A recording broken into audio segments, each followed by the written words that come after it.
You are very welcome back to D15 today on 92.5 Phoenix FM. If you would like to get in touch with us, if there's anything you think we should be chatting about or discussing, you can call us on 822-7222, or you can email info@phoenixfm.ie. We're on all the social media platforms, and you can find us at 92.5 Phoenix FM. Now, our next guest on the line is not a newcomer to Talking to Phoenix. It's Robert O'Connor, who has been with us before. He's a musician and has just launched about to kick off the new year with a trance anthem known as Separate Ways. Robert, you're very welcome to the programme. Thanks a million. This is Anya here. Yeah, you're good to talk to you. So, tell us a little bit about this trance anthem, Separate Ways. I see it comes from your album Severance, which was released in October. Is that correct? That's right, yeah. So this is the final single, the fifth and final single from the EP. So the way the landscape is now musically, I suppose, like we tend to release singles rather than EPs and albums. So we kind of drip feed a little bit. So this is the only single that has come after the EP release rather than before. So it's kind of a bonus round, I suppose. It's a nice little extra, and it comes with a couple of remixes as well that kind of reinvent the track a little bit. So they'll come out the 2 Fridays after the single comes out, which comes out on the 20th of January. So it's a nice little package, and it definitely kind of bookends the overall feel of the record. So the first single, Save You, was a trance record as well, and then I went more into the kind of synth pop and scandy pop kind of arena, and now I'm finishing off with something a little bit harder and darker as well. Okay, so when you say harder and darker, talk to me a little bit about that. Yeah, so I think, like, I always kind of see songs in terms of seasons, and I feel like, you know, I had this track recorded several months ago. I recorded the whole EP last spring, from sort of February to April, and it's always kind of like this game of choosing what comes out when. And for me, this was kind of conclusively, lyrically, it was kind of very conclusive, I think, in terms of its content, but also the actual production is quite dark and a little edgier than the rest of the tracks on the EP. So I felt it does have that kind of stark winter feel to it, hence coming out in the middle of January. Yeah, which we've been discussing. Yeah, and it is obviously a dull time of year. So the timing of these things is important also.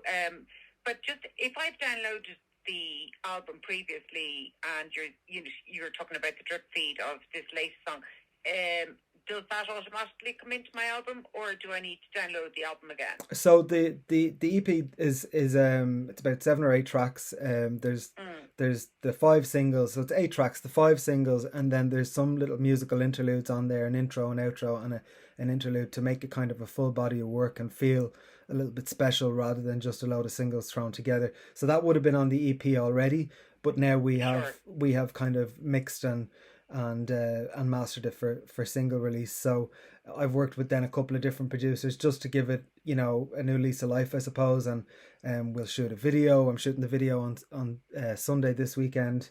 So it's kind of just, singles are kind of a tool now to promote other things that you have going on. So in my case, it's the EP. So this will give the EP its kind of final blast of round of promo before I move on to the next thing, you know. So that's really the idea of this one. Yeah, and that's another kind of way for me to choose what comes out before and what comes out after as well. Like I had the previous single gave me my most streams ever on Spotify, and I kind of had a feeling about that song, which is why I kind of led with it, you know. Sometimes you get a feeling, sometimes it's completely inaccurate, and sometimes you just know. And with that one, I kind of felt it was my best chance at connecting with a larger audience, and luckily that is what happened. Yeah, and I'm looking at the numbers here, Robert. It's quite impressive. You know, it landed on over 50 Spotify playlists and past 25,000 streams on the streaming outlet. I mean, they're great numbers. Yeah, so like I'm really happy with it. I don't have a manager, I don't have a publicist, I don't have a label. I'm completely independent. So this is just a DIY project of my own, you know. I'm completely self-represented. And those numbers are are not something that happened overnight, really. It's kind of a result of building with each single and with each release. And through kind of COVID times, I focused exclusively on music and releasing music. And because we couldn't gig, I was just focusing on the releasing side of things. So I think that went in my favor in some ways. It allowed me to Sure. kind of build this relationship with a lot of the bloggers and the music critics online. And just each time I went back out there, I found there was a growing support. And then, you know, the music isn't bang on trend in terms of what mainstream radio is playing. So I kind of leaned into that and approached more sort of niche outlets, which has Sure. given me that kind of like niche following for people who do like, you know, kind of a little bit more retro pop, I suppose. Sure.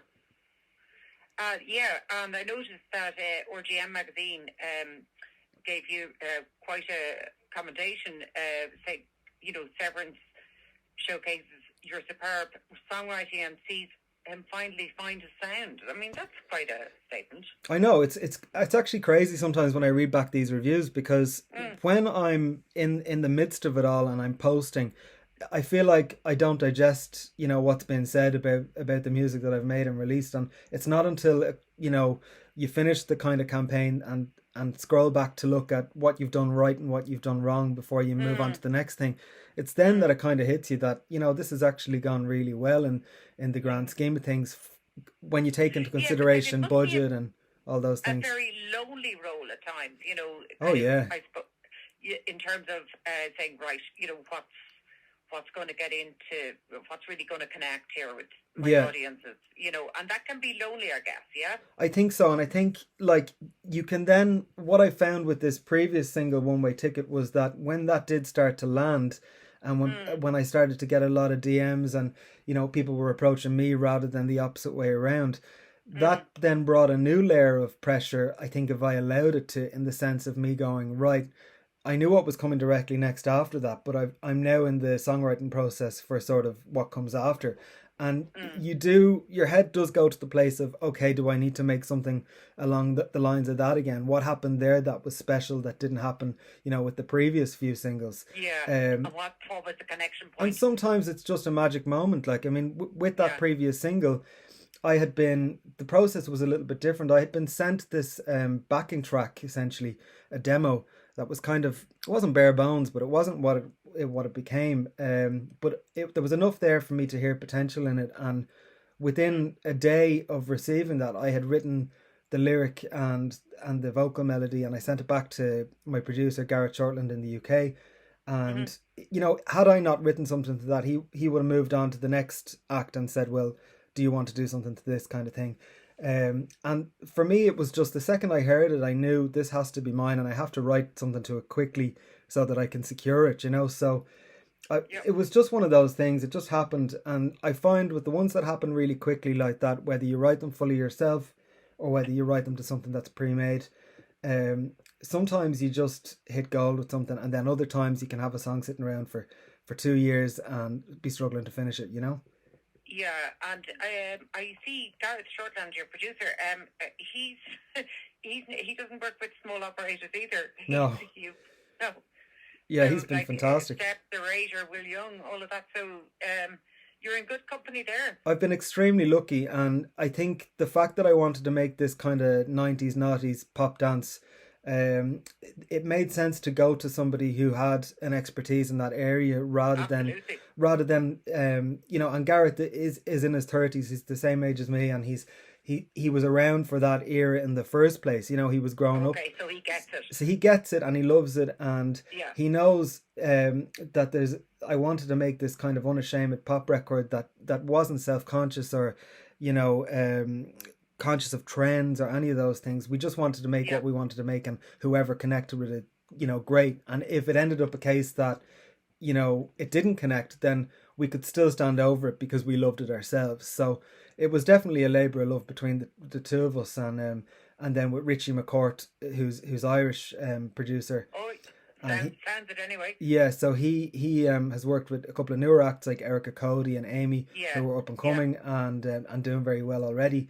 And so I recorded my vocals here in Dublin with him. That was a great experience as well. But I've been really lucky to have the opportunity to work with these people, and a lot of it has been by pure chance. I mean, with Gareth, the actual producer of the music. I met him in 2018 when I was that's what I was going to ask you. How yeah. did you get access to Gareth? Yeah, so completely random, really, and sometimes you think these are just happy accidents, or sometimes you think, was it meant to be? But you find yourself in these situations and you don't know how you got there. But with Gareth, it was the guy who used to run my website, whose name is Matt Ralph. He's in the UK as well, and he had a connection with Gareth. They were friends, and I had said, "Oh, I'm looking for somebody to remix a single at the time," and I wasn't making electronic pop music at the time. I was making more kind of country pop. Country? Yeah, right. Country pop. So go back and have a listen to that. But that was back in 2018. And so I was really just looking for a dance producer for a remix at the time to stick on the kind of bonus track of a single. And Matt said to me, "Oh, I know this guy." And at the time, Gareth was just getting in that door of working with who he wanted to work with. He was at the very beginning of his career, really. Right. And so we kind of came up together, and he came up so very quickly. Yeah, and it's just as well, I think, having the personal connection. Like, he didn't, when we did the first single from this EP, it was just supposed to be one single, and then I would have, gone back and worked with a couple of my other producers on the rest of it, because he was booked up and busy, and he was doing stuff with Will Young, and Steps had their 25th year, so he was very busy. So I said to him then, "Look, I feel like we're onto something here," and I had the second single written, and I sent him over like a voice note of it, and I thought, "Look, just sit with it. If you've no time. Let me know if there's anyone else that maybe could do sort of what you do, And eventually he came back to me and said, "Let's give it a go and see." And then that second single went really well, so we just went from there, and it was snowballed from there. The relationship kicked off really well. Yeah, I've been really lucky with it, to be honest. Robert, I'm joined also here by Bronya in the studio, who has a controversial question for you. Oh, well. Hello, Robert. Good to hear you again. You've been on the show before, but anytime I was on, it would have been my colleague then, Carmel, who spoke to you. So that's right. Yeah. Good to talk to you. You too. I can't, for the week that's in it, I can't let it go by. Have you ever considered submitting a song for the Eurovision? This is really interesting that you've put this to me, because I've had numerous DMs in the last couple of weeks. Don't ask him that. No, that doesn't bother me at all. And close friends have said it. Since that last single, particularly, which did have a bit of a Eurovision flavour to it, I've had a lot of people come to me about this, and nobody in a professional capacity, just like Eurovision fans saying, I really think you should. So maybe it is something to look at. And again, that would be putting a certain amount of pressure on yourself to come up with the goods. And when I wrote that last single, the thought did enter my head that this does sound very Eurovision, and will I hold it back? But I was so excited about the song and getting it out there and leading this project with it, that I thought, no, look, I'm just going to go with it for me and see what happens. But I think I'm working with the right set of people now, that if I did want to do something like that, now would be the time, or this group of people would be the time. Consider the seed sown then. Yeah. You heard it here first, listener. Exactly. Yeah. So whoever has to call me about that, I'm here by the phone waiting. There you go. So it's not the mad question I was being accused of wanting to ask. No, actually, I'm like very honest about these things, and I think some acts feel above certain establishments like that, but look, it continues to produce great pop music, and as well, it's an incredible platform. And then there's another contest in Scandinavia, Melody Festival, and a lot of the music that I hear from there, hasn't even really hit the UK and Ireland, and I'll save a lot of these tracks, and friends will send me these tracks, and it gives me fresh inspiration, because I do kind of find myself inspired by that kind of Swedish pop sound. Well, ABBA didn't do too badly out of it. Absolutely, my God. A few people have heard of them all right. They kindly have. And actually, speaking of ABBA, there is the last track on this EP is called The Last Time, and it's a cover of Agneta Falskog from ABBA. It's a cover of one of her solo songs. And Gareth had wanted me to do, we wanted to do one cover that was representative of the era that we were kind of, borrowing sounds from. And he had mentioned a couple of ABBA, and I said, no, I'm a big ABBA fan, and I didn't want to touch any of their music. I was terrified.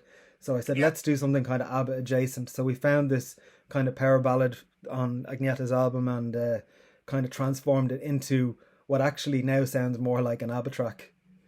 Oh, I want to hear that. I want to hear that. I'm a big ABBA fan. I went to the ABBA journey in London there at the beginning of December. Oh, amazing. I have to get there. I have to get to see that. You've absolutely got to do this, Robert. You love it. Yeah, for sure. It's like they're standing in front of you. It's incredible. But, I've heard really good things about it, yeah. Yeah, super show. But listen, more power to you. It sounds like there's a lot of doors and roads opening ahead of you there. You know what I think is that since I've kind of, like, 2020 came around and, you know, we hit that first lockdown and I didn't have material sitting around waiting to be released.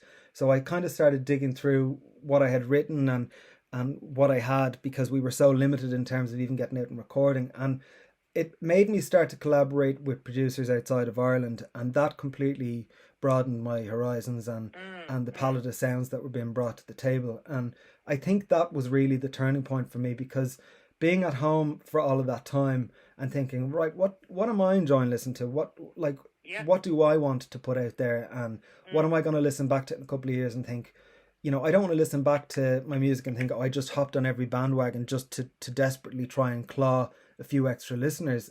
I would much rather listen back and go, you know, that's truly me and my sound, and sure. You know, authenticity is everything. That's what I've leaned into, and I feel like since I've done that, it's just gone from strength to strength. So I think that's the way to go. Because otherwise you're fighting with your soul, Robert. You know, if you're you're getting deep now. Absolutely, yeah. Yeah.